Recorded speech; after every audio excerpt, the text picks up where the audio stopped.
Idinaan na lang sa tawa ng ilang customer na Meralco ang pag-aray sa mataas na electric bill ngayong Mayo. Pero ang dagdag singil posibleng masundan pa sa Hunyo, ayon yan sa Energy Regulatory Commission.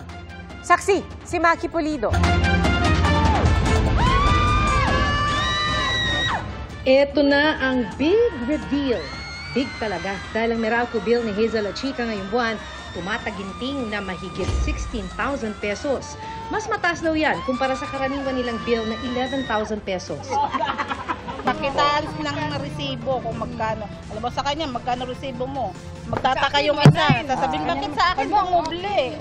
At tanungan to kung saan kami kukuha. Sa gitna ng mataas na electric bill, ang ilan ay idinaraan na lang sa tawanan ang problema kay Judith o Judith. Gaya ng magkakapit-bahay na ito sa Quezon City. Si Judith talaga. Hindi na Marites, Judith. Hanggang sa ilang probinsya, dama ang nakakasyok na bill sa kuryente. Si Gilbert Dimdo, dismayado. Hindi pa nga raw nababayaran ng nakaraang bill, may dumating na namang bago. Ayon sa Central Negros Electric Cooperative, 1 peso and 73 centavos per kilowatt hour ang itinaas ng kanilang singil sa kuryente dahil sa pagtaas ng market price nito. Pinakose na is basically generation charges tungkol sa presyo sa market na taas katapa. Dahil pa rin sa pagtaas ng presyo ng kuryente sa spot market, kaya may mahigit 3 pisong dagdag singil kada kilowatt hour ngayong buwan ang Negros Occidental Electric Cooperative. Tumaas naman ng mahigit piso ang electricity rates sa residential, low voltage at high voltage commercial establishments na sakop ng Aklan Electric Cooperative Inc. sa buwan ng Abril. Kaya sa Boracay, sa bayan ng Malay, gumagamit na ng energy saving devices ang mga resort at hotel owners para makatipid base sa survey ng Philippine Rural Electric Cooperative Inc.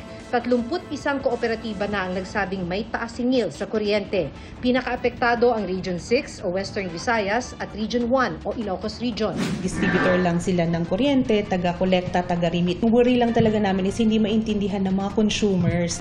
Ang ilang electric cooperatives pinag-aaralan ng installment plan para sa mga hirap magbayad. Pero walang ganito nga asahan ang mga Meralco customer. The electricity has been consumed. Ang sa amin kasi is postpaid. You consume first before customers pay. Sa singilan ng kuryente nitong Mayo, tumaas ang transmission charge, taxes at iba pa. Pero pinakamabigat ang generation charge. Ito yung pinambili ng mga distributors tulad ng Meralco at electric cooperatives ng isusupply nilang kuryente. Noong Abril, mahal ang binili nilang kuryente sa Wholesale Electricity Spot Market o WESM. Sumipa ang presyo ng bentahan kasi may mga nasirang planta na nagdulot ng kakulangan ng supply sa panahong maraming gumagamit ng kuryente dahil sa sobrang init. 53% ang itinaas ng bentahan ng kuryente sa Visayas, 11% sa Luzon. Lahat ng ito ipapasa at babayaran ng mga consumer.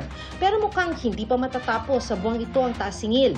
Pinayagan na ng Energy Regulatory Commission na makasingil ng 30% ang mga planta ng kuryente na nagbenta ng reserve power noong Marso. Sinuspindi noon ng ERC ang bayaran dahil mahal ang bentahan at makakaapekto ito sa generation charge. Humingi muna ang ERC ng paliwanag kung bakit ganon ang presyohan.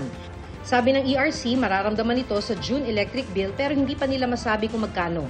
Sabi pa ng Meralco, kapag nagkaroon ulit ng pagkukulang sa supply ng kuryente, maaaring makaapekto rin ito sa isisingil nilang generation charge. Para sa GMA Integrated News, ako si Maki Pulido, ang inyong saksi.